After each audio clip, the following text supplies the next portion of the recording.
күн жарық болсын. Сіздермен сіз білесіз Айдары. Сондықтан да қайбірінің жазылуы дұрыс. Сөйлем басында, ортасында өтір қойыла ма? Сондықтан да болып бөлек жазылады. Себебі сондықтан сөзі де, да сөзі де шылау. Сөйлемнің тыныс белгісін дұрыс қою үшін оның синтаксистік ерекшеліктермен қатар, сол сөйлемдегі кейбір жеке сөздердің мағынасына да назар аудару қажет. Өйткені бүтіндей бір сөйлемнің немесе ондағы кейбір жеке сөздердің мағынасы белгілі бір тыныс белгіні қоюды керек етеді.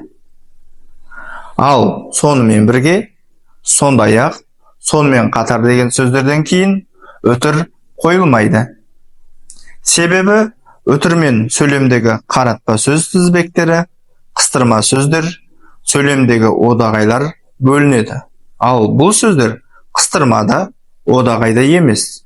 Сондықтан бұл жерге өтір қоюдың қажеті жоқ.